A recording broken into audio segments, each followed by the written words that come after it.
یہ بات آپ جب انڈرسٹینڈ کر جائیں گے تو آپ کو علم بلاغت آ گئی ہے۔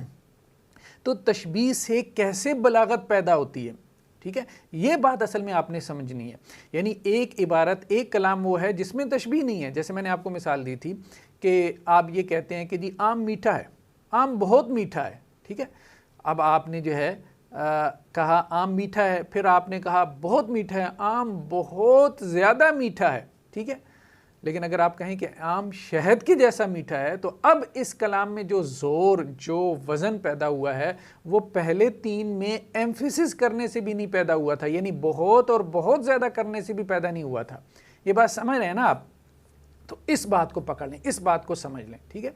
اب کسی کی کند ذہنی کو بیان کرنا ہو کہ وہ فلاں بہت کند ذہن ہے، ٹھیک ہے، وہ بہت زیادہ کند ذہن ہے، اور جب آپ کہتے ہیں کہ وہ خر دماغ ہے، تو اب آپ نے اس کی کند ذہنی اس لیول پہ جا کے بیان کر دی کہ جہاں شاید اس سے آگے جو ہے وہ اس کی کند ذہنی بیان کرنا ممکن نہیں رہ گیا، کہ آپ نے کہہ دیا کہ گدھے کا سا دماغ اس نے پایا۔ تو یہ تشبیہ جو ہے وہ آپ کے کلام میں بلاغت پیدا کرتی ہے، ٹھیک ہے۔ یعنی آپ جو بات اپنے مخاطب تک پہنچانا چاہتے ہیں، اپنی اچھا بات تو پہنچ جاتی ہے، بات تو ویسے بھی پہنچ جاتی ہے، وہ فیلنگز اور احساسات جو آپ کے اندر ہوتے ہیں وہ بیسیکلی بلاغت کے ذریعے پہنچتے ہیں۔ یعنی بعض اوقات ان فیلنگز اور ان ایموشنز کی جو انٹینسٹی ہوتی ہے، جو شدت ہوتی ہے، وہ بہت زیادہ ہے، ٹھیک ہے۔ وہ جذبات جو ہیں وہ ٹھاٹے مارتے سمندر کی طرح ہیں۔ اپنے مخاطب کو آپ کہیں گے تو اس کے لیے تو ایک بات ہی ہوگی۔ تو اب جیسے شاعری میں ہم دیکھتے ہیں تو شعراء ایسا کرتے ہیں۔ بہرحال شاعری میں ایک یہ ہے کہ مبالغہ ہے، مبالغہ آرائی بہت زیادہ ہے۔ اللہ کے کلام میں اس طرح سے مبالغہ آرائی نہیں ہے، اللہ کے کلام میں مبالغہ آرائی نہیں ہے۔ یہ فرق ہے شاعری کی بلاغت میں اور قرآن مجید کی بلاغت میں۔ قرآن مجید کی بلاغت جو ہے وہ حقیقی ہے۔ قرآن جب کہتا ہے کہ تم اس جیسی ایک آیت نہیں لا سکتے تو یہ حقیقی بات ہے، لیکن شاعر جب کہے گا کہ میری جیسی شاعری نہیں لا سکتے تو یہ بات جو ہے یہ حقیقی نہیں ہوگی، یہ مبالغہ آرائی ہوگی۔ تو شاعرانہ کلام میں مبالغہ آرائی ہوتی ہے، ہائپر بولے ہوتا ہے بہت زیادہ۔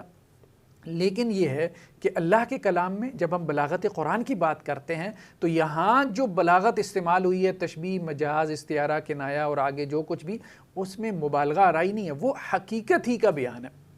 تو یہ ایک نقطہ ذہن میں رہے۔ بہرحال آج ہمارا جو موضوع ہے وہ ہے مجاز، ٹھیک ہے۔ تو لاسٹ ٹائم ہم نے تشبیہ کو ڈسکس کیا، آج ہم ایک سیکنڈ ٹول کو ڈسکس کر رہے ہیں علم بیان کے، کہ جس کے ذریعے سے آپ اپنی ایکسپریشن کو مزید بہتر بنا سکتے ہیں، وہ ہے مجاز، کہ مجاز کا استعمال۔ یہ اب آپ دیکھیں آپ کے سامنے جو ہے وہ اسکرین پہ، کہ لفظ اصل میں یا لفظ کا جو استعمال ہوتا ہے وہ دو طرح سے ہوتا ہے، کبھی اپنے حقیقی معنی میں، کبھی اپنے مجازی معنی میں، ٹھیک ہے۔ تو حقیقت میں اور مجاز میں کیا فرق ہے؟ دیکھیں، حقیقت کو آسان الفاظ میں ہم کہیں تو وہ کیا ہے، وہ ریئل میننگ ہے، اور مجاز کیا ہے؟ مجاز جسے ہم کہتے ہیں فگریٹو لینگویج ہے۔ اچھا، ریئل میننگ، یا اس کو ہم یہ بھی کہہ دیتے ہیں ٹیکنیکلی لٹرل میننگ، یا آپ یوں بھی کہہ سکتے ہیں حقیقت سے مراد ہے لٹرل میننگ، ڈکشنری میننگ، یعنی ایک لفظ کا ڈکشنری میں کیا معنی ہے، یا ایک لفظ کے لٹرل میننگ کیا ہے، یا ایک لفظ کا لغوی معنی کیا ہے لغت میں، ٹھیک ہے۔ یعنی جب اہل زبان نے کسی لفظ کو کسی معنی کے لیے وضع کیا تھا، مختص کیا تھا، اسپیسیفائی کیا تھا، تو وہ معنی کیا تھا، اس کو حقیقت کہتے ہیں۔ دیکھیں زبان کیسے وجود میں آتی ہے، ذرا اس سوال پہ غور کریں، پھر اس سے آپ کو حقیقت اور مجاز کی سمجھ آئے گی۔ پہلے کچھ کانسیپٹس ہوتے ہیں، کچھ میننگز ہیں، کچھ آپ کے تخیلات ہیں، امیجنیشنز ہیں، جن کی ادائیگی کے لیے، جن کو آپ کنوے کرنے کے لیے کچھ الفاظ ایجاد کرتے ہیں۔ اب جیسے دیکھیں نا، پتھر تھا، تو پتھر کے بارے میں آپ نے گفتگو کرنی ہے، تو انگریزی والوں نے اس کے لیے ایک لفظ ایجاد کر لیا سٹون، اردو والوں نے پتھر کا لفظ اس کے لیے مختص کر دیا، ٹھیک ہے، اور عربی والوں نے اس کے لیے حجر کا لفظ استعمال کر لیا، یا وضع کر لیا، یا کریٹ کر لیا، یا اسپیسیفائی کر لیا، کوئی بھی لفظ آپ استعمال کر سکتے ہیں۔ تو زبان وضع کس طرح سے ہوتی ہے، زبان کیسے بنتی ہے، زبان کیسے وجود میں آتی ہے؟ تو پہلے معنی ہوتے ہیں، پھر الفاظ جو ہے اس کے لیے وضع کیے جاتے ہیں، کریٹ کیے جاتے ہیں ان معنی کے لیے، یا ان معنی کی طرف متوجہ کرنے کے لیے، یا ان آبجیکٹس کے لیے، ان اشیاء کے لیے۔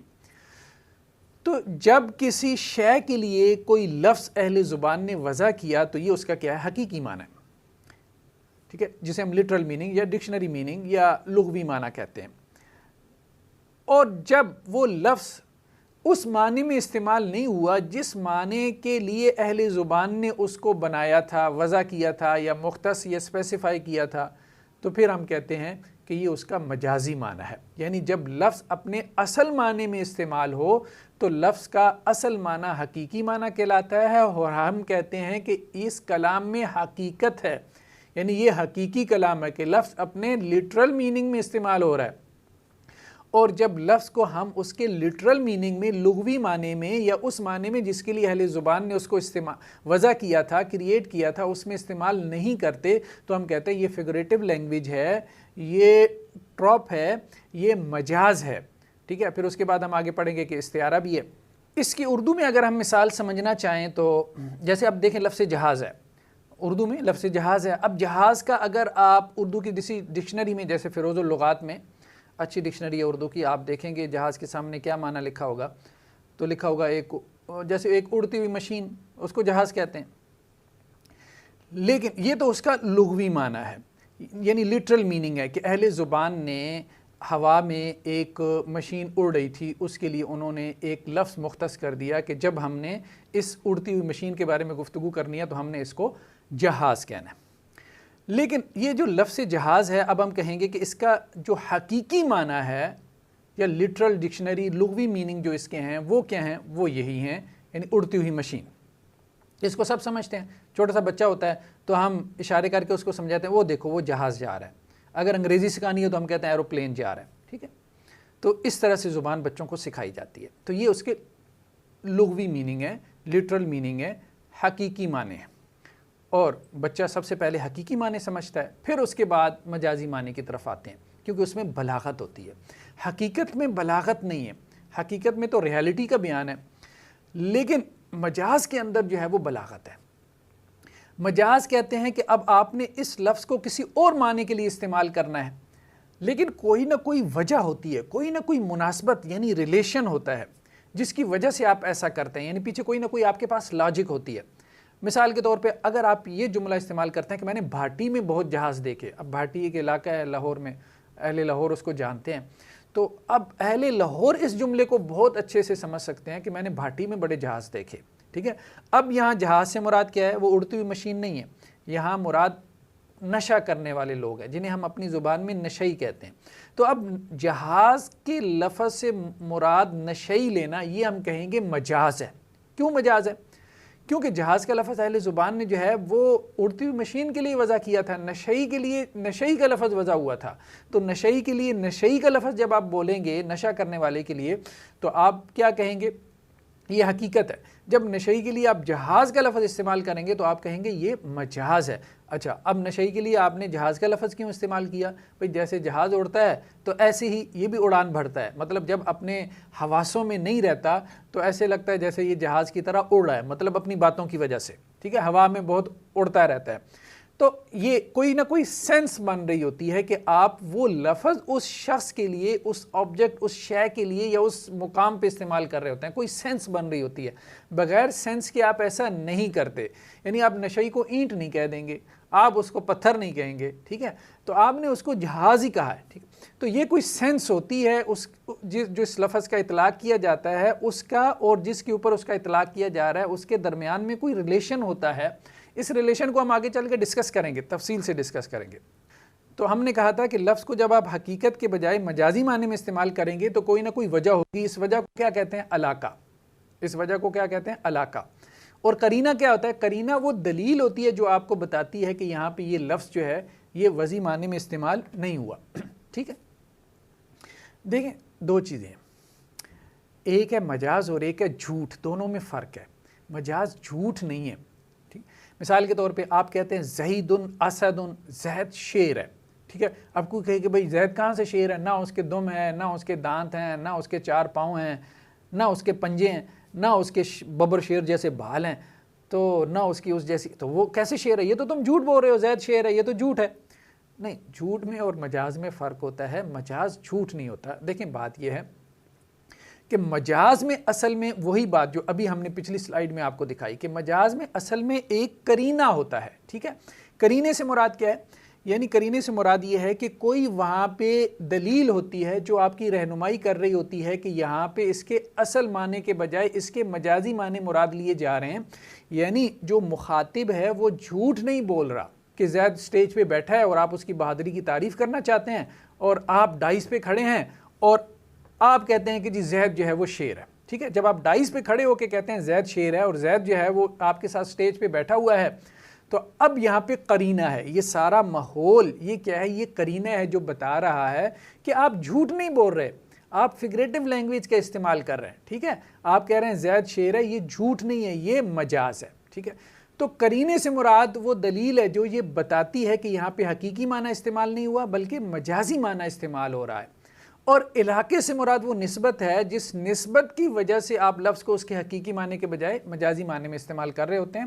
یہ نسبتیں کون کون سی کتنی قسم کی ہوتی ہیں اس پہ ہم آگے چل کے گفتگو کرتے ہیں. ٹھیک ہے جی, تو ابھی ہم یہ دیکھ رہے ہیں کہ مجاز کی دو قسمیں ہیں, ایک مجاز عقلی اور ایک ہے مجاز لغوی.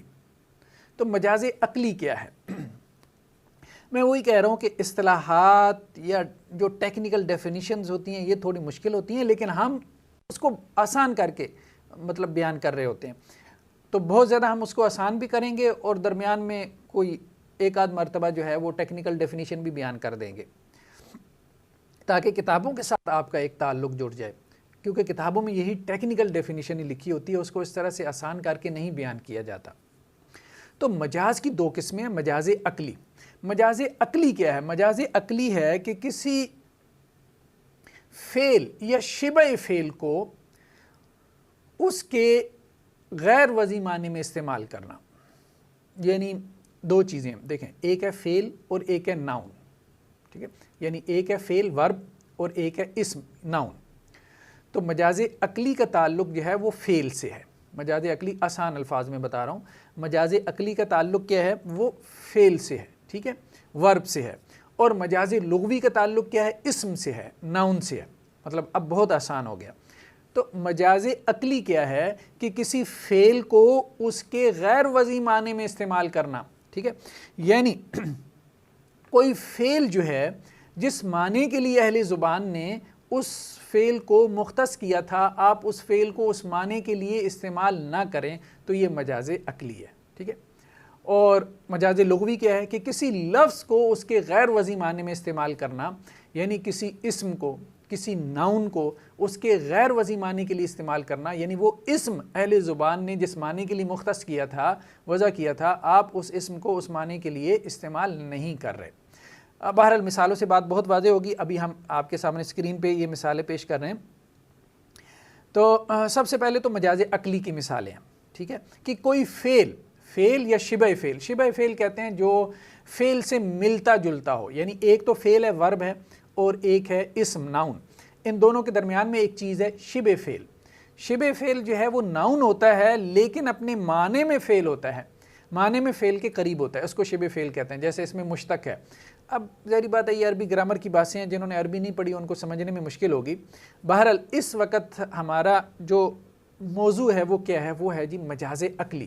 ٹھیک ہے, تو مجاز عقلی فعل میں ہوتا ہے یا شبہ فعل میں ہوتا ہے. فعل ورب تو واضح ہے, شبہ فعل سے مراد وہ مثال کے طور پہ وہ ناؤن ہے جو فعل کے معنی میں ہو. یعنی لفظاً ناؤن ہے, اپنے سٹرکچر میں ناؤن ہے لیکن اپنے معنی میں فعل ہے, اس کو ہم شبہ فعل کہہ رہے ہیں. جیسے اس میں مشتق ضربہ یضرب, ضربہ اس نے مارا, یضرب وہ مارتا ہے. ضربہ فعل ماضی ہے, یضرب فعل مضارع ہے, یہ فعل ہے, یہ ورب ہے. ضارب مارنے والا, یہ اس میں مشتق کہلاتا ہے, یعنی اسم الفاعل. ٹھیک ہے, تو مارنے والے میں بھی کیا ہے؟ مارنے کا مفہوم ہے نا, ہے یہ اسم لیکن اپنے معنی کے اعتبار سے کیا ہے؟ معنی کے اعتبار سے یہ فعل کے قریب ہے, تو اس لیے اس کو شبہ فعل کہہ دیتے ہیں. تو فعل یا شبہ فعل کو اس معنی میں استعمال کرنا جس معنی کے لیے اہل زبان نے اس کو وضع نہیں کیا, اس کو ہم مجاز عقلی کہتے ہیں. مجاز عقلی کیوں کہتے ہیں؟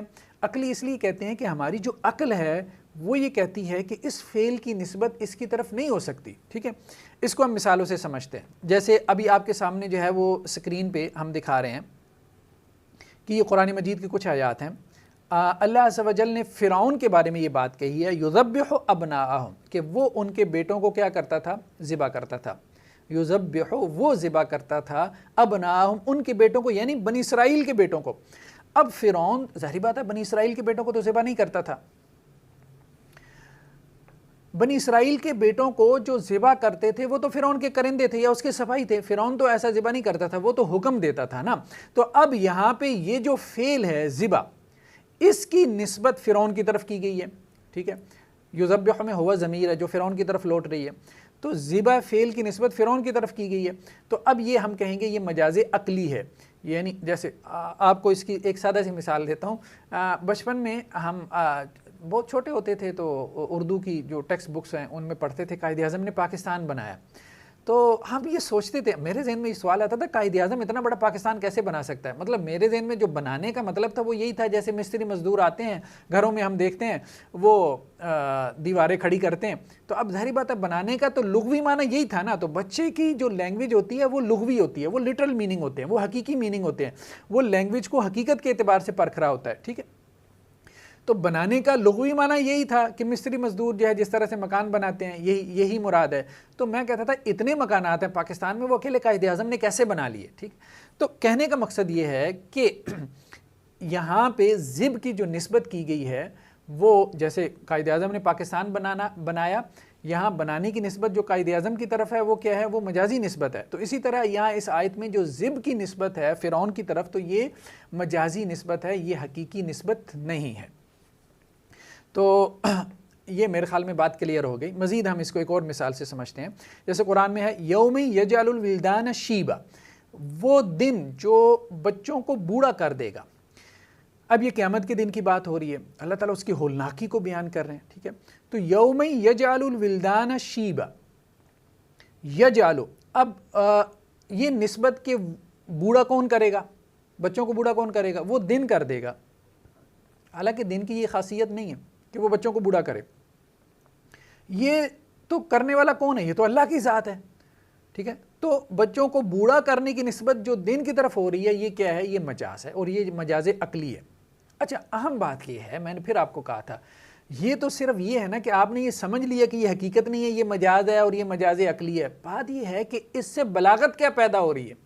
اصل بات یہ ہے جب تک آپ اس کو انڈرسٹینڈ نہیں کر سکتے بلاغت پڑھنے کا کوئی فائدہ نہیں ہے. آپ بھلے بتا دیں یہاں پہ مجاز عقلی ہے، یہاں پہ جو ہے وہ مجاز لغوی ہے، اور یہاں پہ فلاں علاقہ ہے، کوئی فائدہ نہیں ہے جب تک آپ یہ نہ بتائیں کہ بھائی اس سے بلاغت کیا پیدا ہوئی، آیت کے اندر کیا بلاغت پیدا ہوئی.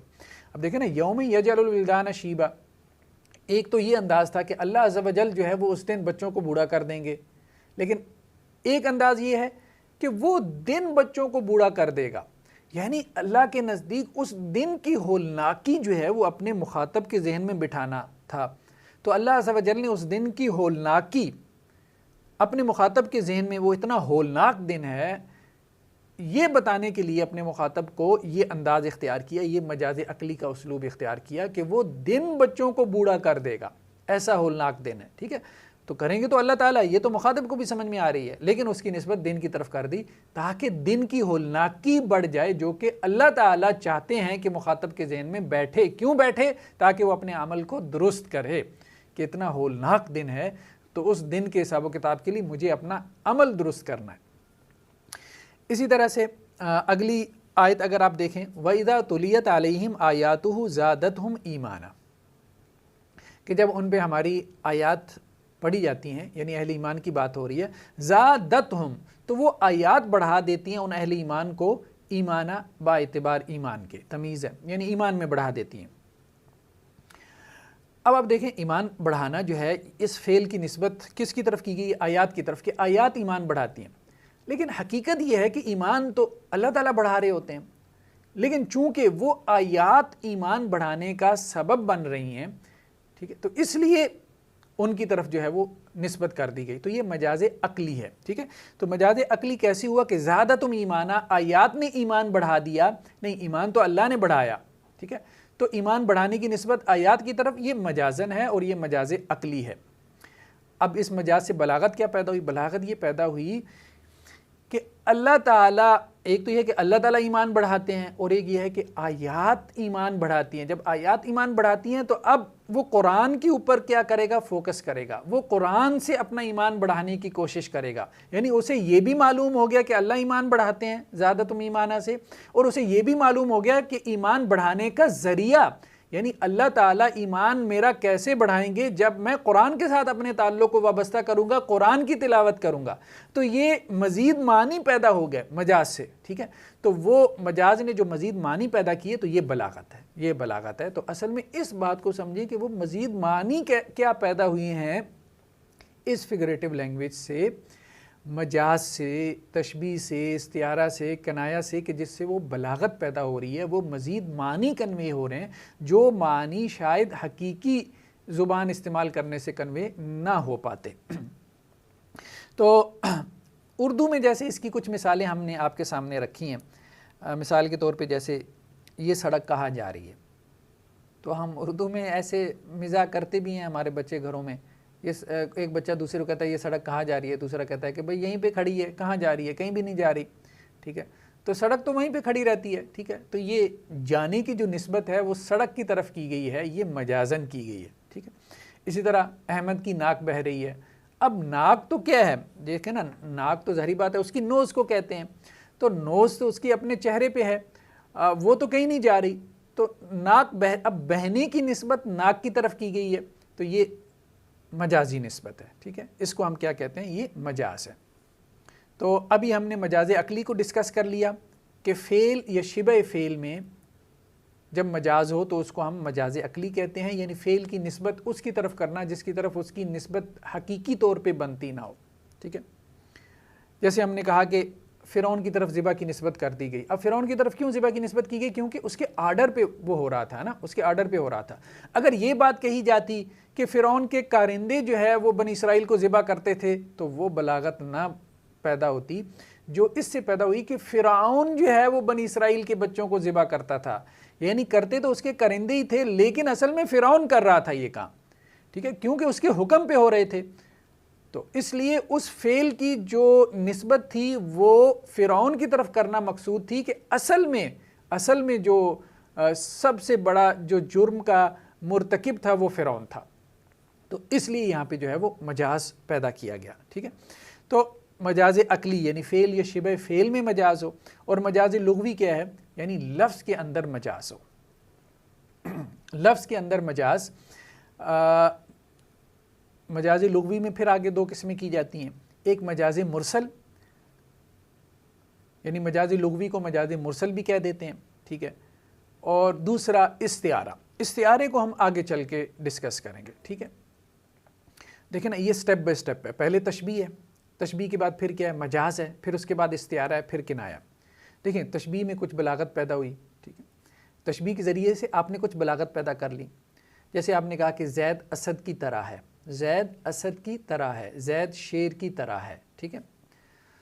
جیسے انگریزی میں ہم لائک یا ایز کے الفاظ کے ذریعے سے تشبیہ پیدا کرتے ہیں۔ تو تشبیہ کے ذریعے آپ نے کچھ بلاغت پیدا کر لی۔ اب بعض اوقات آپ جو ہے نا وہ مجاز سے مزید بلاغت پیدا کرتے ہیں، جیسے ہم نے کہا تھا تشبیہ بلیغ، یعنی تشبیہ کی معراج کیا ہے؟ تشبیہ بلیغ۔ تشبیہ بلیغ کسے کہتے ہیں؟ جس میں ادات تشبیہ نہیں ہوتے، یعنی وہ لیٹرز جو تشبیہ کے لیے ہیں وہ استعمال نہیں ہوتے، لیٹرز آف ریزمبلنس وہ استعمال نہیں ہوتے، یا اس میں وجہ شب بھی نہیں ہوتی، یعنی پوائنٹ آف جو ریزمبلنس ہے وہ بھی موجود نہیں ہوتا دونوں میں، مشبہ اور مشبہ بھی میں۔ اس کو تشبیہ بلیغ کہتے ہیں کہ آپ ادات تشبیہ کو بھی اڑا دیں، آپ وجہ تشبیہ کو بھی اڑا دیں۔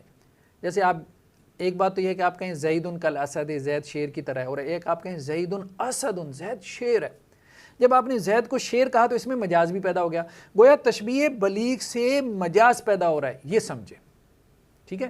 تو تشبیہ بلیغ جہاں ختم ہو رہی ہے وہاں مجاز پیدا ہو رہا ہے، ٹھیک ہے؟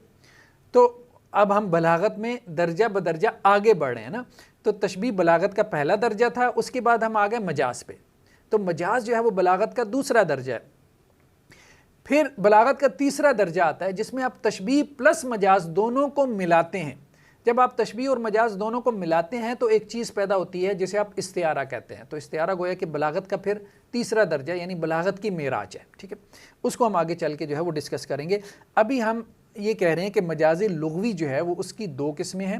ایک مجاز مرسل یعنی وہ صرف مجاز ہے, ٹھیک ہے, لفظ میں مجاز ہے تو اس کو ہم مجاز مرسل کہتے ہیں. اور جب مجاز کے ساتھ تشبیہ بھی جمع ہو جائے تو پھر ہم اس کو کیا کہتے ہیں, استعارہ کہتے ہیں. تو نیکسٹ ہماری جو بحث ہے وہ ہے مجاز مرسل کے جو علاقے ہیں وہ کیا ہے. ہم نے کہا تھا کہ لفظ کو مجاز کے اندر ہم حقیقی معنی کے بجائے مجازی معنی میں استعمال کریں گے, اس کے لٹرل میننگ کے بجائے اس کے لٹریری یعنی فگریٹو میننگ میں استعمال کریں گے. تو اس کی کوئی وجہ ہوگی, کوئی سبب ہوگا, اس کا کوئی علاقہ تعلق سے کوئی علاقہ ہوگا, تعلق ہوگا, کوئی ریلیشن, کوئی نسبت ہوگی. تو وہ نسبتیں عام طور پہ کیا ہوتی ہیں, وہ نسبتیں اب ہم ڈسکس کریں گے کہ لفظ کو اس کے حقیقی معنی کے بجائے مجازی معنی میں کس وجہ سے استعمال کیا جاتا ہے, وہ وجہیں کون سی ہوتی ہیں. ٹھیک ہے, تو مجاز مرسل میں جیسے سببیت ایک وجہ ہے. سببیت, سبب اور مسبب, ہم اردو میں بھی کہتے ہیں سبب اور مسبب, یہ دونوں اردو کے لفظ ہیں. انگریزی میں آپ سمجھنا چاہیں تو سبب اور مسبب کسے کہتے ہیں, کاز اینڈ ایفیکٹ کو. ٹھیک ہے, یعنی کوئی چیز کسی کے لیے کاز بن رہی ہے, ٹھیک ہے, اور کوئی چیز کسی کے لیے ایفیکٹ بن رہی ہے. تو ایک ہے سببیت اور ایک ہے مسببیت. سببیت کیا ہے, سببیت ہے سبب بننا, مسببیت یعنی مسبب بننا. چلیں مثالوں سے یہ بات واضح طور پہ سمجھ میں آئے گی. جیسے آپ کے سامنے قرآن مجید کی آیات ہیں, فَمَنِ اعْتَدَىٰ عَلَيْكُمْ, اللہ تعالیٰ نے اہل ایمان کو مخاطب کرتے ہوئے کہا کہ جو تم پہ زیادتی کرے, یعنی ظلم کرے, فَاعْتَدُوا عَلَيْهِ, تو تم بھی اس کے اوپر کیا کرو, اعتداء کرو. اب یہاں اعتداء کے کیا معنی ہیں, وہی لفظ ہے. کیا یہاں اس کے معنی کیا ہیں, تم بھی اس پہ ظلم کرو, کیونکہ اس کا لغوی معنی تو یہی ہے. فَمَنِ اعْتَدَىٰ عَلَيْكُمْ, پس جو کوئی تم پہ اعتداء کرے, اعتداء ظلم کرے, فَاعْتَدُوا عَلَيْهِ, تو تم اس پہ ظلم کرو. یہ اس کے لٹرل میننگ ہے فَاعْتَدُوا کے, تم بھی اس پہ ظلم کرو. بِمِثْلِ مَا اعْتَدَىٰ عَلَيْكُمْ, مانند اس کے کہ جتنا اس نے تم پہ ظلم کیا. جو تم پہ ظلم کرے تم بھی اس پہ اتنا ہی ظلم کرو جتنا اس نے تم پہ ظلم کیا. یہ اس کے لٹرل میننگ ہے. لیکن یہاں پہ جو بات سمجھنے کی ہے وہ بہت اہم ہے. وہ یہ ہے کہ یہاں پہ اعتداء کا لفظ 3 مرتبہ استعمال ہوا. پہلی اور تیسری مرتبہ یہ جو لفظ استعمال ہوا ہے یہ ظلم کے معنی میں استعمال ہوا. فَمَنِ اعْتَدَىٰ, یہاں پہ ظلم کا معنی ہے, مَعْتَدَىٰ, یہاں پہ بھی ظلم کا معنی ہے. لیکن درمیان میں جو میں نے ہائی لائٹ کیا ہے ریڈ کلر میں, فَاعْتَدُوا, تو یہاں اس کا معنی ظلم نہیں ہے, یہاں اس کا معنی ہے قصاص. فَمَنِ اعْتَدَىٰ عَلَيْكُمْ, پس جو کوئی تم پہ ظلم کرے, فَاعْتَدُوا عَلَيْهِ, پس تم اس سے قصاص لو. بِمِثْلِ مَا اعْتَدَىٰ عَلَيْكُمْ, جتنا تم پہ ظلم کیا گیا. تو گویا لفظ وہی ہے لیکن درمیان میں اسی لفظ کا معنی لٹرل نہیں لیا گیا, لٹرل میننگ نہیں لیے گئے, حقیقی معنی مراد نہیں لیا گیا, یعنی ظلم مراد نہیں لیا گیا, بلکہ کیا معنی مراد لیا گیا, مجازی معنی. اور مجازی معنی کیا ہے, قصاص. اب مجازی معنی آپ نے یہاں پہ کیوں مراد لیا ہے, ٹھیک ہے, آپ نے یہاں پہ ظلم کے بجائے قصاص کا معنی کیوں مراد لیا ہے, ٹھیک ہے, اس کا علاقہ کیا ہے. تو ہم یہ کہتے ہیں کہ اس کا علاقہ یہ سببیت ہے, کیونکہ ظلم سبب بنتا ہے قصاص کا. قصاص یعنی جو آپ بدلہ لیتے ہیں, قصاص بدلے کو کہتے ہیں نا. جیسے قاتل نے کسی کو قتل کیا تو اب کیا ہے, قصاص لیا جائے گا. ایک یہ ہے کہ قاتل کو قتل کر دو اور ایک یہ ہے کہ قصاص لو, ٹھیک ہے. تو اب قتل کرنے میں وہ بلاغت نہیں ہے جو قصاص لینے کے الفاظ میں ہے, ٹھیک ہے. تو اس لیے فَاعْتَدُوا عَلَيْهِ میں ہم یہ دیکھ رہے ہیں کہ یہاں پہ یہ قصاص لینے کے معنی میں ہے. اور فَاعْتَدُوا عَلَيْهِ یعنی اعتداء کو قصاص کے معنی میں کیوں استعمال کیا جا سکتا ہے, ٹھیک ہے. اعتداء کے لفظ کو جو ظلم کے معنی میں اہل زبان نے اس کو ظلم کے لیے وضع کیا ہے, اس کو آپ قصاص کے معنی میں کیوں استعمال کر سکتے ہیں. تو اس میں علاقہ کیا ہے, تو ہم نے کہا علاقہ سببیت ہے, کیونکہ قصاص کا سبب کیا ہے, ظلم بنتا ہے. یعنی سبب بول کے مسبب مراد لینا, سبب بول کے مسبب مراد لینا, یہ سببیت کہلاتا ہے. دوسرا کیا ہے, مسببیت. مسببیت کیا ہے, مسبب بول کے سبب مراد لینا, یعنی آپ نے اس کو ریورس کر دیا. مسبب بول کے سبب مراد لینا, ایفیکٹ سے کاز مراد لینا یہ مسببیت ہے، ٹھیک ہے۔ تو مسببیت کی مثال کیا ہے؟ جیسے وَيُنَزِّلُ لَكُم مِّنَ السَّمَاءِ رِزْقًا، اللہ تعالیٰ تمہارے لیے آسمان سے کیا کرتا ہے؟ رزق نازل کرتا ہے، ٹھیک ہے۔ اب جن الفاظ کو میں نے ہائی لائٹ کیے نا ریڈ کلر میں، ان پہ ذرا غور کریں۔ اللہ تعالیٰ تمہارے لیے آسمان سے رزق نازل کرتا ہے۔ اب آسمان سے تو کھانا نازل نہیں ہوتا، ٹھیک ہے۔ آسمان سے کیا نازل ہوتا ہے؟ پانی، بارش۔ اب رزق کیا ہے؟ یہ ایفیکٹ ہے، یہ مسبب ہے، اور اس کے پیچھے کاز کیا ہے؟ سبب کیا ہے؟ وہ بارش ہے۔ تو گویا مسبب بول کے کیا ہے؟ سبب مراد لیا گیا ہے کہ اللہ تعالیٰ تمہارے لیے آسمان سے کیا نازل کرتا ہے؟ رزق۔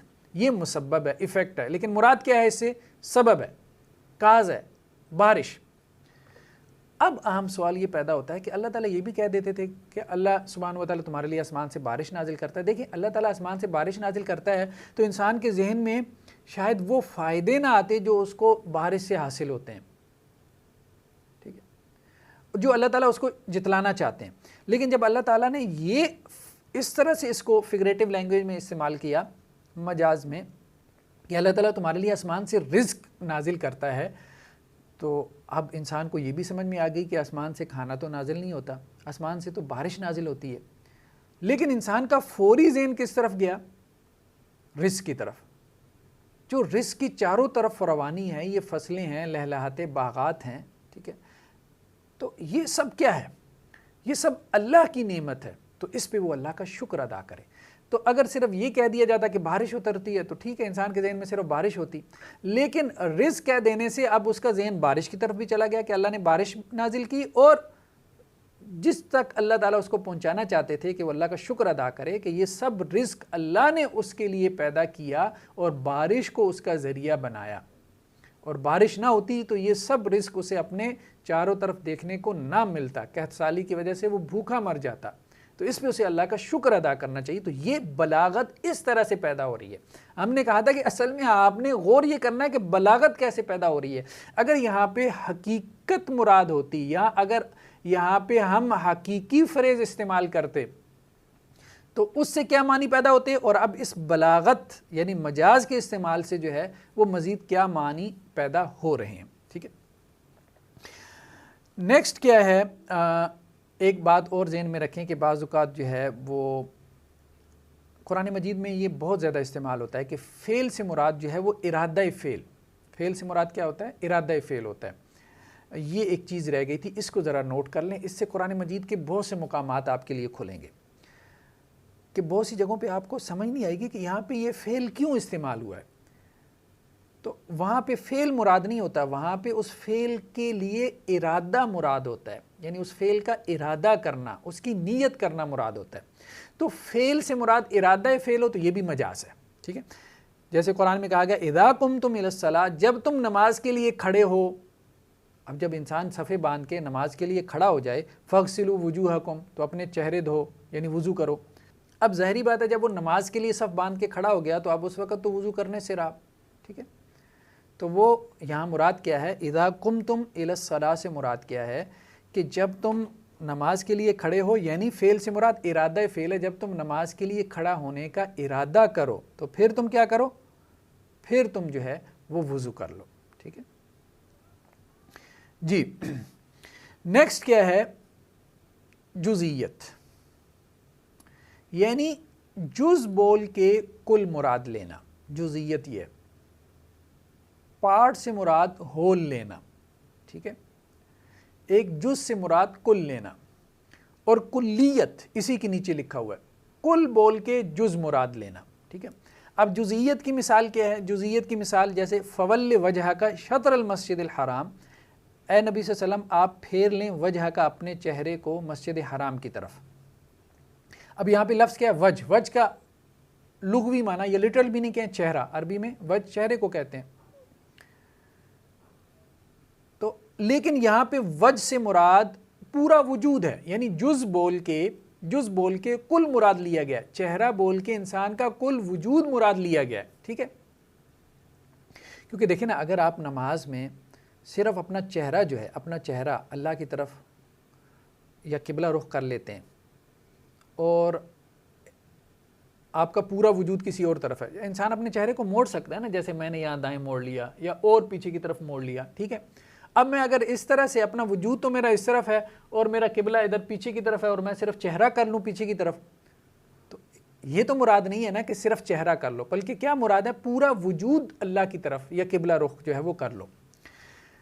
اب وہی سوال, بلاغت کیسے پیدا ہوئی؟ بھائی اس پہ غور کریں, بلاغت کیسے پیدا ہوئی. یہ تو آپ کو سمجھ میں آ گئی, یہ تو آپ نے مثالیں ہم سے زیادہ بیان کر دیں گے, لیکن بات یہ کہ جب تک یہ سمجھ نہیں آئے گی بلاغت کیسے پیدا ہوئی, اس وقت تک علم کی اپلیکیشن نہیں آئے گی. فول وجہ کا, یہ کیوں نہیں کہا کہ فول نفس کا, اپنے نفس کو, اپنے وجود کو پھیر لیں. یہ کیوں کہا کہ اپنے چہرے کو پھیر لیں؟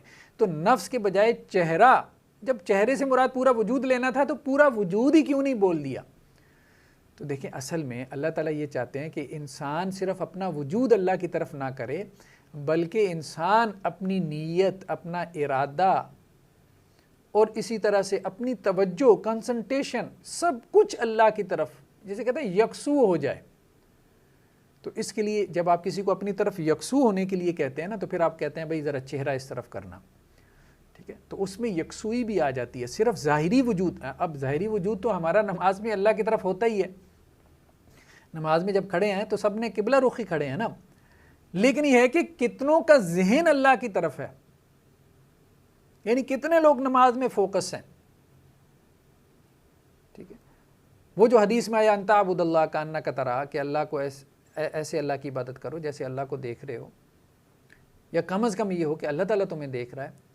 اب یہ چیز تو اب اگر یہ کہا جاتا کہ فول نفس کا, اپنے نفس کو اللہ کی طرف پھیر لو, تو پھر صرف ظاہری وجود کی طرف جاتا. انسان کہتا کہ یار اتنا کافی ہے کہ میں نے اپنے ظاہری وجود کو اللہ کی طرف کر لیا اور قبلہ رخ ہو گیا.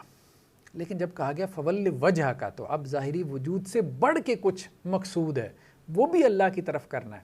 وہ کیا ہے؟ اپنے ذہن کو اللہ کی طرف کرو,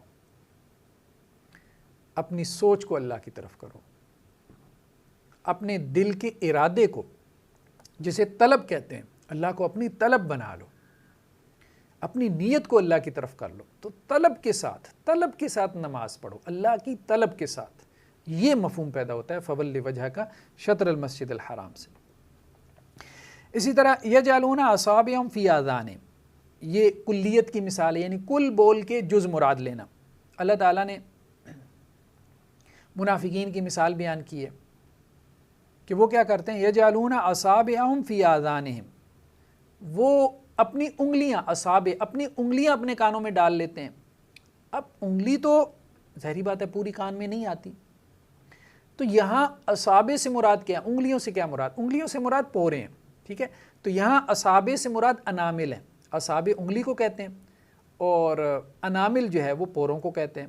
تو اصابع بول کے انامل مراد لیا, کل بول کے جز مراد لیا, انگلی بول کے پورا مراد لیا. یہ ہے کلیت کا علاقہ, ٹھیک ہے. یہ بھی کہا جا سکتا تھا یجعلون اناملہم, کہ وہ اپنے پورے جو ہے وہ اپنے کانوں میں ڈال لیتے ہیں, لیکن یہ نہیں کہا گیا, بلکہ کہا گیا کہ وہ اپنی انگلیاں اپنے کانوں میں ڈال لیتے ہیں. کیوں؟ کہ انہوں نے پورے اتنے اہتمام سے اپنے کانوں کے اندر ڈالے ہیں کہ کوئی ایک لفظ بھی ان کے کانوں میں نہ جائے, کوئی ایک لفظ بھی.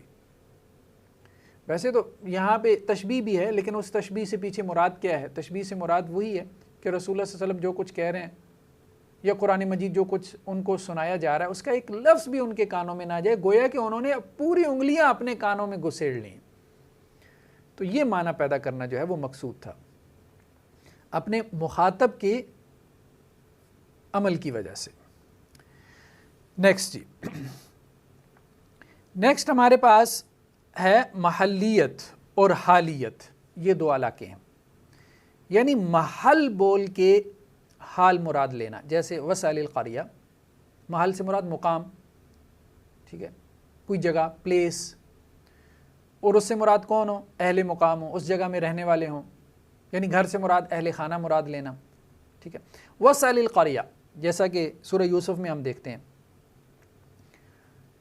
حضرت یوسف علیہ السلام کے بھائیوں نے حضرت یعقوب علیہ السلام کو کہا تھا کہ اگر آپ کو ہماری بات کا اعتبار نہیں ہے وَاسْأَلِ الْقَرْيَةَ، آپ اس بستی سے پوچھ لیں۔ اب ظاہری بات ہے کہ بستی سے تو نہیں پوچھ سکتے، قریہ بستی کو کہتے ہیں، تو یہاں بستی سے مراد کیا ہے؟ بستی والے، یعنی محل سے مراد کیا ہے؟ اہل محل، ٹھیک ہے۔ اسی طرح حالیت، وَأَمَّا الَّذِينَ ابْيَضَّتْ وُجُوهُمْ فَفِي رَحْمَةِ اللَّهِ، اللہ تعالیٰ نے کہا کہ قیامت والے دن جن کے چہرے سفید ہوں گے، روشن ہوں گے، ففی رحمت اللہ، وہ اللہ کی رحمت میں ہوں گے، اللہ کی رحمت میں، یہ حال ہے۔ لیکن یہاں سے مراد کیا ہے؟ محل۔ محل کیا ہے؟ اللہ کی رحمت کا محل کیا ہے قیامت والے دن؟ جنت، کہ وہ جنت میں ہوں گے۔ جی نیکسٹ کیا ہے؟ اعتبار ما کان اور اعتبار ما یکون۔ اعتبار ما کان سے مراد ماضی کا اعتبار، ما کانا جو تھا، ما کانا کا مطلب کیا؟ جو تھا، جو تھا اس کا اعتبار کرنا، یعنی ماضی کا اعتبار کرنا، ماضی کا حال میں اعتبار کرنا۔ اور اعتبار ما یکون کیا ہے؟ جو ہوگا اس کا اعتبار کرنا، یعنی مستقبل کا حال میں اعتبار کرنا، ٹھیک ہے۔ تو یہ اعتبار ما کان اور اعتبار ما یکون ہے۔ جیسے قرآن میں فَلَا تَعْضُلُوهُنَّ يَنْكِحْنَ أَزْوَاجَهُنَّ، اصل میں بعض اوقات ہوتا یہ ہے کہ کسی خاوند نے جو ہے وہ اپنی بیوی کو طلاق دے دی، ایک طلاق دے دی، دو طلاق دے دی۔ اب ایک طلاق دو طلاق کے بعد رجوع ہو سکتا ہے۔ اچھا شریعت میں یہ ہے کہ اگر شوہر نے اپنی بیوی کو طلاق دے دی تو عدت کے اندر تو رجوع کر سکتا ہے، لیکن اگر عدت کے اندر اس نے رجوع نہیں کیا، ایک طلاق کی صورت میں یا دو طلاق کی صورت میں عدت کے اندر اس نے رجوع نہیں کیا، تو اب سیپریشن ہو جاتی ہے، نکاح ختم ہو جاتا ہے، لیکن دوبارہ نکاح کر سکتے ہیں۔ اب لیکن اس میں ہوتا یہ ہے کہ ایک طلاق دی خاوند نے، عدت میں رجوع نہیں کیا، سیپریشن ہو گئی، دونوں دوبارہ نکاح کرنا چاہتے ہیں، لیکن درمیان میں بیوی کے خاندان والے، لڑکی یا عورت کے خاندان والے آڑے آ جاتے ہیں۔ ان کو یہ بات سمجھاتی ہوئی کہی گئی کہ فَلَا تَعْضُلُوهُنَّ، نہ تم ان کو روکو، أَن يَنْكِحْنَ، کہ وہ عورتیں نکاح کریں، أَزْوَاجَهُنَّ، اپنے شوہروں سے۔ اب دیکھیں شوہر سے تو نکاح نہیں ہوتا، نکاح تو غیر شوہر سے ہوتا ہے نا، جو شوہر نہیں ہے، جو شوہر ہوگا اس سے کیا نکاح۔ تو یہاں ازواج کیوں کہا گیا؟ یہاں مراد کیا ہے؟ سابقہ شوہر، یعنی اعتبار ما کانا کیا گیا ہے۔ ازواجہن میں کیا ہے؟ اعتبار ما کانا ہے، یعنی ماضی میں چونکہ ان کے شوہر تھے تو حال میں بھی انہیں ان کا شوہر کہہ دیا گیا۔ تو یہ ہے اعتبار ما کانا، یہ کیوں کیا گیا؟ پھر وہی بات، بلاغت کیا پیدا ہوئی؟ اللہ تعالیٰ یہ بھی کہہ سکتے تھے کہ بھائی لڑکی کے گھر والوں کو، عورت کے گھر والوں کو، کہ تم عورت کو مت روکو کہ وہ نکاح کرے اس سے، لیکن کہا گیا کہ اپنے شوہر سے، کہا وہ اس کا شوہر رہ چکا ہے، اس بات پہ غور کرو، تم ہی جو ہے وہ اس کے عقد نکاح میں اس عورت کو دے چکے ہو، تو کچھ دیکھ بھال کے دیا تھا نا، وہ اس کا شوہر رہ چکا ہے، وہ عام آدمی نہیں ہے، تو اس لیے جو ہے یہاں پہ مجاز استعمال کیا۔ دیکھیں کیا بلاغت پیدا ہوئی کہ کسی عام آدمی سے تو نکاح نہیں کر رہی وہ، کہ جو تم آڑے میں آ رہے ہو، یہ وہی آدمی ہے کہ جس کے نکاح میں تم پہلے اپنی اس لڑکی کو دے چکے ہو، اور یہ وہی آدمی ہے جو اس کا شوہر رہ چکا ہے، اور تم اس کے شوہر رہنے پہ راضی تھے یا اس کے شوہر بننے پہ راضی تھے۔ تو یہاں پہ مراد کیا ہے؟ ازواجہن سے سابقہ شوہر، لیکن ہم نے کہا بلاغت کیسے پیدا ہوئی؟ اصل موضوع یہ ہے۔ اسی طرح اعتبار ما یکون کی مثال کیا ہے؟ فَلَا تَحِلُّ لَهُ مِن بَعْدُ حَتَّى تَنْكِحَ زَوْجًا غَيْرَهُ، یہ بھی اسی طرح سے ہے کہ اگر کسی خاتون کو 3 طلاق ہو جائے، اب ظاہری بات ہے 3 طلاق ہو جائے تو اب وہ اپنے شوہر کے لیے حلال نہیں ہے، یہاں تک کہ اس کا کہیں اور نکاح ہو جائے اور وہاں سے بھی اس کو اتفاقاً طلاق ہو جائے، اتفاقاً، پلان نہ ہو، جسے حلالہ کہتے ہیں۔ پلان تو اللہ کے رسول صلی اللہ علیہ وسلم نے منع کیا نا، اور بعض روایات میں یہ بھی ہے کہ وہ کرائے کا سانڈ ہے جو یہ کام کرتا ہے۔ تو پلان نہ ہو، اگر اتفاقاً ایسا ہو گیا تو وہ جائز ہے۔ تو یہاں پہ کہا گیا فَلَا تَحِلُّ لَهُ مِن بَعْد، اب وہ عورت اس مرد کے لیے حلال نہیں ہے، یعنی 3 طلاق کے بعد، حتیٰ تنکحہ، یہاں تک کہ وہ عورت نکاح کرے، زوجن غیرہ، کسی اور خاوند سے۔ اب یہاں پہ بھی اس کو خاوند کہا گیا، لیکن یہ در حقیقت اس کا ہونے والا خاوند ہے۔ یہ بھی تو آ سکتا تھا حتیٰ تنکحہ شخصاً غیرہ، کسی اور شخص سے نکاح کرے۔ امرن غیرہ کسی اور مرد سے نکاح کرے، لیکن زوجن غیرہ کہا گیا، ٹھیک ہے، کسی اور شوہر سے نکاح کرے، تو اب یہ مجازن ہے، یعنی مستقبل میں اس کا شوہر ہوگا، اعتبار ما یکون ہے، جو مستقبل میں وہ ہوگا اس کا حال میں اعتبار کر لیا، کیا کیوں؟ یہ ایک دوسری بات ہے، یہ تو علاقہ کی بات ہے نا کہ اعتبار ما یکون ہے، کیا کیوں ہے؟ اس سے بلاغت کیا پیدا ہوئی؟ یعنی وہ اس کا شوہر بن جائے، محض عقد نکاح نہ ہو، محض عقد نکاح نہ ہو، جس کو سنت میں یوں واضح کیا گیا کہ جب وہ دوسری جگہ نکاح کرے، یعنی 1 سے 3 طلاق ہو گئی، جب دوسری جگہ نکاح کرے تو وہاں اس کا ازدواجی تعلق قائم ہو، جو میاں بیوی کا ریلیشن شپ ہوتا ہے وہ قائم ہو۔ یعنی ویسے تو دیکھیں نا، نکاح تو ویسے میرج کانٹریکٹ آپ نے فارم فل کر لیے، ٹھیک ہے، کچھ اس کی جو بھی کنڈیشنز تھیں وہ آپ نے دیکھ لیں کہ ولی موجود ہے، گواہان ہیں، حق مہر دے دیا، ٹھیک ہے، ایجاب و قبول ہو گیا، تو نکاح تو ہو گیا۔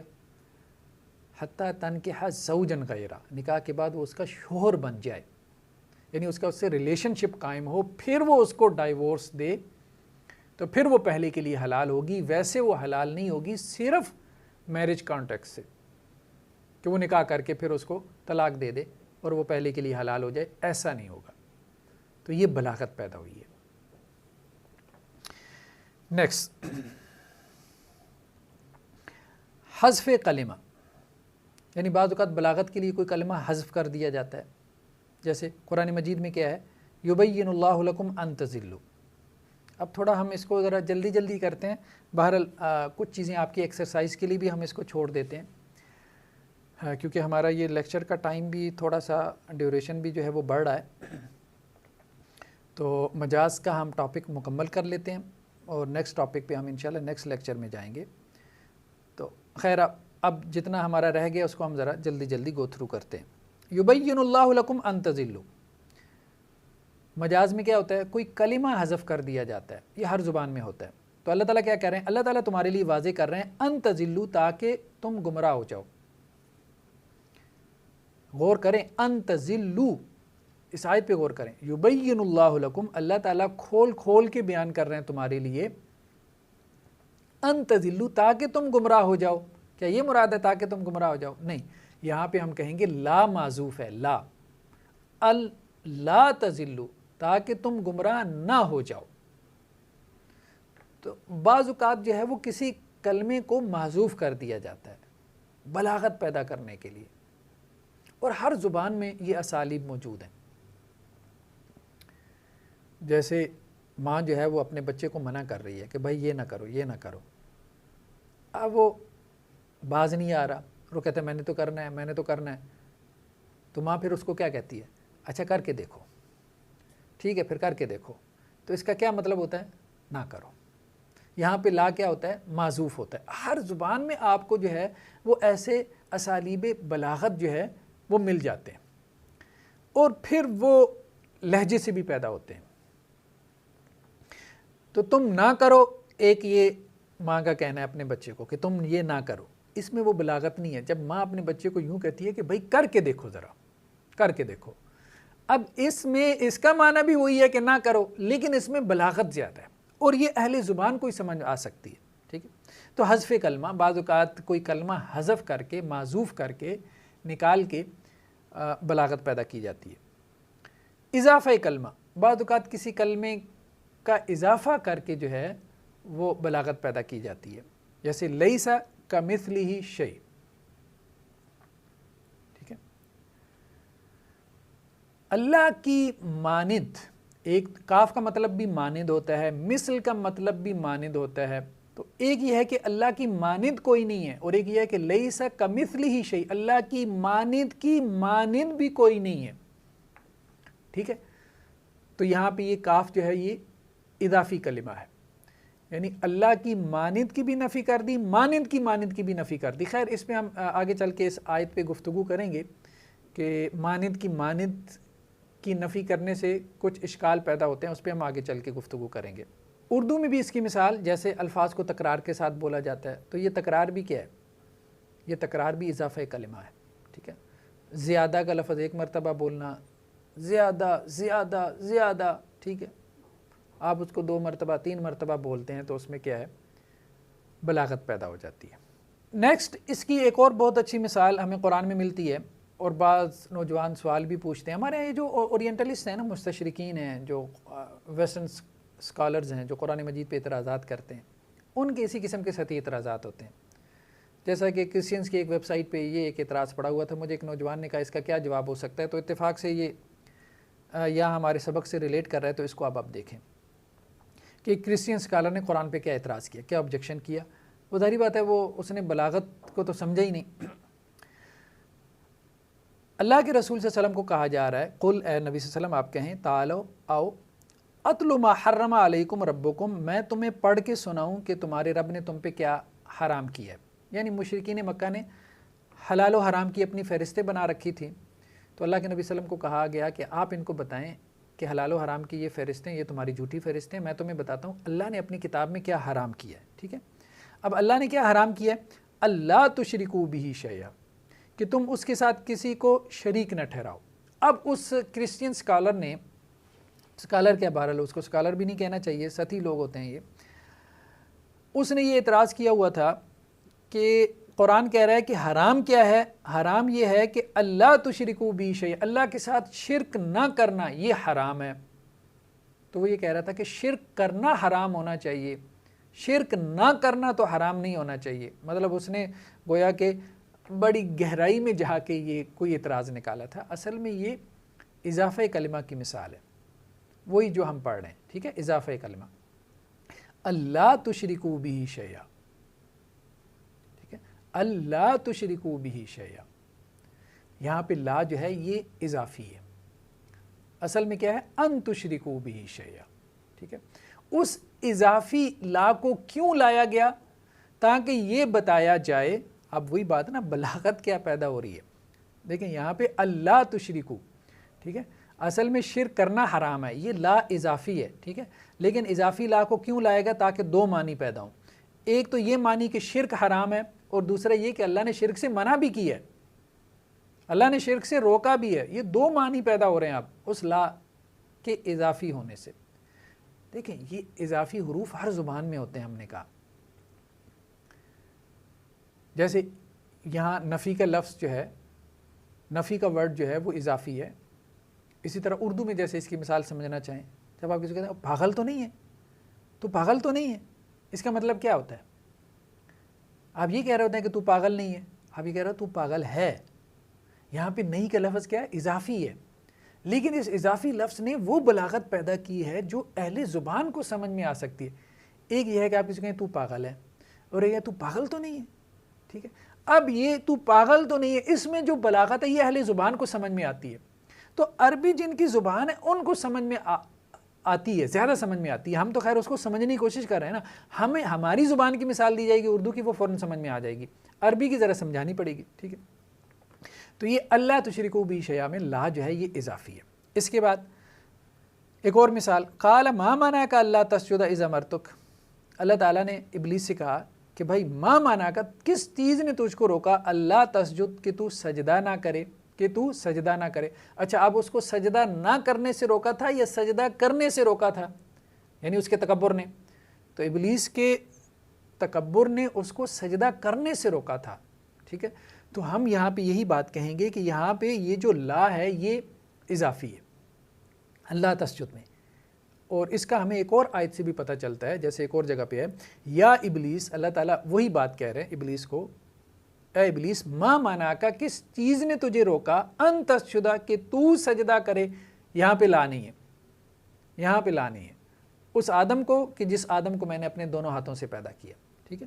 تو یہاں دوسری جگہ پہ وہ لا نہیں ہے، تو گویا پہلی جگہ کیا ہے؟ وہ لا موجود ہے، لیکن اس لا کے لانے سے بھی اضافی معنی جو ہے وہ پیدا ہوتے ہیں۔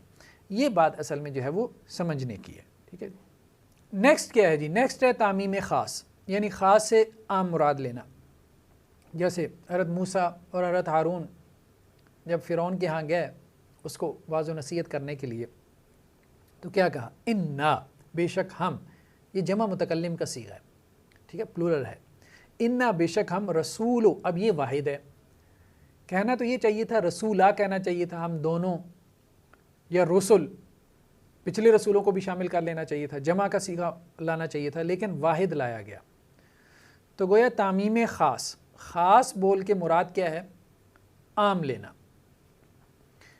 کہ حضرت موسیٰ اپنے آپ کو مراد نہیں لے رہے، چونکہ خود تو فرعون کے سامنے کھڑے ہیں نا، تو اس لیے اپنے آپ کو فوکس کرتے ہوئے واحد کا صیغہ استعمال کیا، انا بے شک ہم، اس میں تو سب ہیں، حضرت موسیٰ، ہارون اور ان سے پہلے کے بھی، ہم سب اللہ کے رسول ہیں، لیکن رسول میں پھر اپنی طرف آ گئے، اپنے آپ کو فوکس کر لیا، کیونکہ خود فرعون کے سامنے موجود ہیں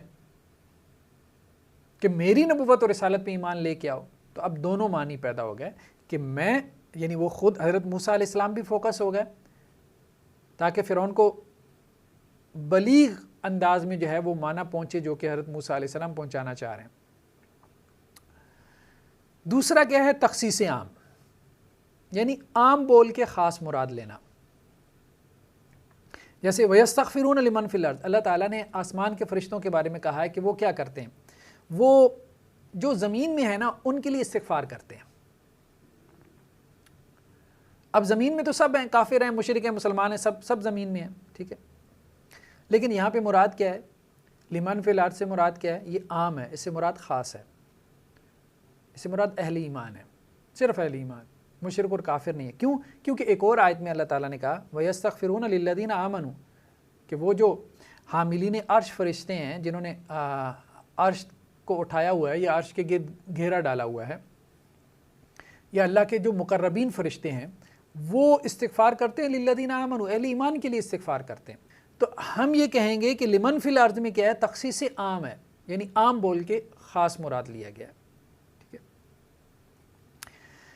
نیکسٹ، اطلاق ماضی علی مستقبل، یعنی ماضی بول کے مستقبل مراد لیا جائے، جیسے ونادا اصحاب الاعراف، اصحاب اعراف یعنی جنت اور جہنم کے درمیان ایک مقام ہے جس کو ہم اعراف کہتے ہیں، تو قیامت والے دن جن لوگوں کی نیکیاں اور بدیاں برابر ہو جائیں گی تو وہ مقام اعراف پہ ہوں گے، تو ان کے بارے میں کہا گیا کہ وہ جو اصحاب اعراف ہیں وہ پھر قیامت والے دن پکاریں گے۔ ونادا اصحاب الاعراف، یہ نادا کا جو صیغہ ہے یہ بیسیکلی ماضی کا صیغہ ہے، باب مفعلہ سے، جنہوں نے گرامر پڑھی ہے ان کو سمجھ آئے گی، فعلہ کے وزن پہ نادیا تھا تو یہ نادا ہو گیا، پکارا اصحاب اعراف نے، حالانکہ وہ پکاریں گے، ٹھیک ہے، تو ماضی کا صیغہ ہے، پاسٹ ٹینس ہے، لیکن اس سے مراد کیا ہے؟ فیوچر ہے، مراد اس سے مستقبل ہے، یعنی ونادا اصحاب الاعراف کا لٹرل میننگ کیا ہوگا؟ اصحاب اعراف نے پکارا، لیکن اس کے فگریٹو میننگ کیا ہوں گے؟ مجازی معنی کیا ہوں گے؟ اصحاب اعراف پکاریں گے۔ اب یہ کیوں کہا گیا؟ یہ کیوں نہیں کہہ دیا کہ وہ پکاریں گے؟ وَيُنَادِي اصحاب الاعراف، اور اصحاب اعراف کیا ہیں؟ پکاریں گے، یہ کیوں نہیں کہہ دیا گیا؟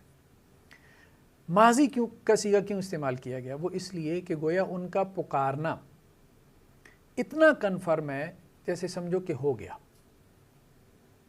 جیسے سمجھو کہ ہو گیا۔ اسی طرح مستقبل سے مراد بعض اوقات ماضی لی جاتی ہے، یعنی مستقبل کا صیغہ ہوتا ہے، فیوچر ٹینس ہے، لیکن مراد کیا ہے؟ پاسٹ ہے، ماضی ہے، جیسے فَلِمَ تَقْتُلُونَ أَنْبِيَاءَ اللَّهِ۔ اب مدینہ کے اندر جو یہودی تھے ان کو کہا گیا کہ بھائی تم نبیوں کو کیوں قتل کرتے رہے؟ حالانکہ اگر آپ غور کریں تو نبیوں کو تو مدینہ کے یہودیوں نے قتل نہیں کیا، ان کے آباء و اجداد نے قتل کیا تھا۔ فَلِمَ تَقْتُلُونَ أَنْبِيَاءَ اللَّهِ، کیوں تم نے قتل کیا اللہ کے نبیوں کو؟ ٹھیک ہے، تو مضارع کا صیغہ ہے اور مراد کیا ہے؟ ماضی ہے، یعنی ماضی میں تمہارے آباء و اجداد نبیوں کو قتل کرتے رہے، لیکن ان کے آباء و اجداد اگر قتل کرتے رہے تو پھر ان کو کیوں کہا گیا کہ تم قتل کرتے رہے؟ وہ اس لیے کہ یہ اپنے آباء و اجداد کے اس فعل پہ راضی تھے، تو اس لیے اس فعل کی نسبت ان کی طرف بھی کر دی گئی، تو یہ بلاغت اس میں پیدا ہوئی۔ جی نیکسٹ، خبر کا اطلاق طلب پہ کرنا، یعنی خبر ہو، خبر کا انداز ہو، لیکن اس سے مراد امر ہو، طلب ہو.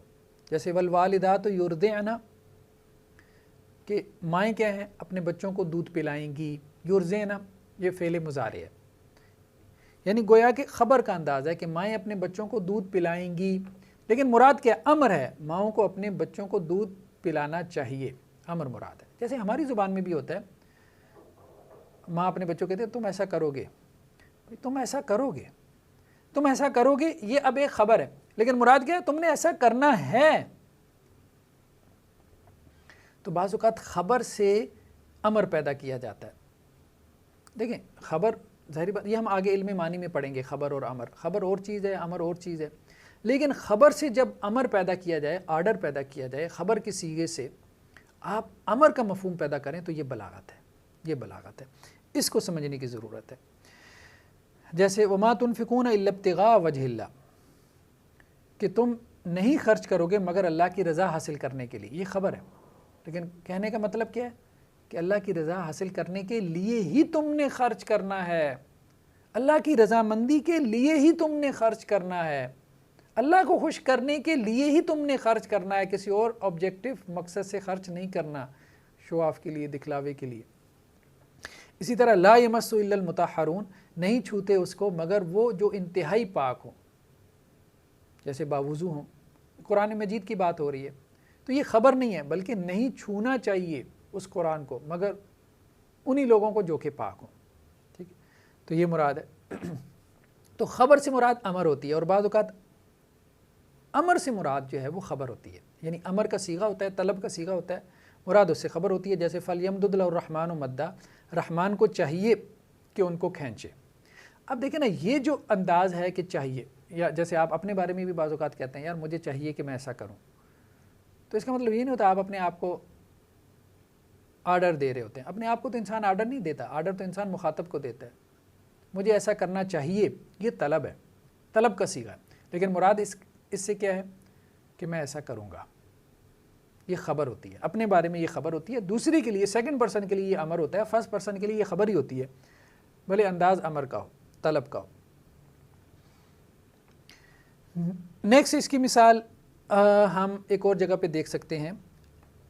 فَلْيَضْحَكُوا قَلِيلًا وَلْيَبْكُوا كَثِيرًا، انہیں چاہیے کہ وہ تھوڑا ہنسیں اور زیادہ روئیں. تو اب مراد کیا ہے؟ کہ وہ تھوڑا ہنسیں گے اور زیادہ روئیں گے، یعنی ایسے حالات پیدا ہو جائیں گے کہ وہ تھوڑا ہنسیں گے اور زیادہ روئیں گے. ٹھیک ہے، تو امر سے مراد خبر ہے. یہ منافقین کے بارے میں بات ہو رہی ہے سورہ توبہ کے اندر. تو بہرحال یہ مجاز کا ہمارا ٹاپک تھا، ہم نے مجاز کو ڈسکس کیا. مجاز میں ہم نے ایک تو حقیقت اور مجاز کے فرق کو بیان کیا کہ حقیقت یہ ہے کہ لفظ کو اس کے لٹرل میننگ میں، وضعی معنی میں، ڈکشنری میننگ میں، جس معنی کے لیے اہل زبان نے اس کو مختص اسپیسیفائی کیا اس معنی میں استعمال کرنا. اور مجاز یہ ہے کہ لفظ کو اس کے غیر وضعی معنی میں، غیر موضوع لہو معنی میں، اس معنی میں استعمال کرنا جس کے لیے اہل زبان نے اس کو اسپیسیفائی یا مختص نہ کیا ہو. پھر ہم نے کہا مجاز کی آگے دو قسمیں ہیں، ایک مجاز لغوی ہے اور ایک مجاز عقلی ہے. تو مجاز عقلی کا تعلق کیا ہے کہ فعل یا شبہ فعل جو ہے وہ اپنے غیر وضعی معنی میں استعمال ہو. یعنی فعل جب اپنے غیر وضعی معنی میں استعمال ہوتا ہے، اس معنی میں جس معنی کے لیے اہل زبان نے اس کو مختص نہیں کیا، تو اس کو ہم مجاز عقلی کہتے ہیں، کیونکہ عقل جو ہے اس کا انکار کرتی ہے کہ اس فعل کی نسبت اس کی طرف ہو. اور جب کوئی لفظ، کوئی ناؤن جو ہے وہ اپنے غیر وضعی معنی میں استعمال ہو، اس معنی میں جس معنی کے لیے اہل زبان نے اس کو مختص نہیں کیا، اسپیسیفائی نہیں کیا، تو اس کو ہم مجاز لغوی کہتے ہیں یا مجاز مرسل بھی کہہ دیتے ہیں. تو مجاز لغوی کے آگے دو قسمیں ہیں، ایک مجاز مرسل ہے، ایک استعارہ ہے. استعارہ ہم نیکسٹ لیکچر میں ڈسکس کریں گے. اور مجاز مرسل کو ہم نے تفصیل سے ڈسکس کیا کہ مجاز مرسل جو لفظ میں، خاص طور پہ ناؤن میں جو مجاز ہوتا ہے کہ لفظ کے حقیقی معنی کے بجائے اس کا فگریٹو یعنی مجازی معنی مراد ہوتا ہے، تو اس کے کیا ریزنز ہوتی ہیں، اس کے پیچھے کیا لاجکس ہوتی ہیں، اس کے کیا اسباب ہوتے ہیں، اس کے پیچھے کیا علاقے ہوتے ہیں، ان کو ہم نے تفصیل سے ڈسکس کیا کہ کبھی سببیت اور مسببیت کا علاقہ ہوتا ہے، سبب بول کے مسبب مراد لینا یا مسبب بول کے سبب مراد لینا. اور کبھی جزئیت اور کلیت کا علاقہ ہوتا ہے کہ جز بول کے کل مراد لینا، کل بول کے جز مراد لینا.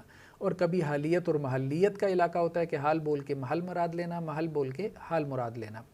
اور اسی طرح سے کبھی اعتبار ما کانا ہوتا ہے، یعنی ماضی کا حال میں اعتبار کرنا اور کبھی اعتبار ما یکون ہوتا ہے، یعنی مستقبل کا حال میں اعتبار کرنا، اور اسی طرح سے کبھی کوئی کلمہ بلاغت کے لیے زائد کر دیا جاتا ہے، کبھی کوئی کلمہ جو ہے وہ بلاغت کے لیے نکال دیا جاتا ہے، اور کبھی عام سے خاص مراد ہوتی ہے، کبھی خاص سے جو ہے وہ عام مراد ہوتی ہے، اور کبھی ماضی کے صیغے سے مستقبل مراد ہوتا ہے، کبھی مستقبل کے صیغے سے ماضی مراد ہوتا ہے، اور کبھی خبر کے صیغے سے امر مراد ہوتا ہے، کبھی امر کے صیغے سے خبر مراد ہوتی ہے۔ تو اس کو ہم نے تفصیل سے ڈسکس کیا۔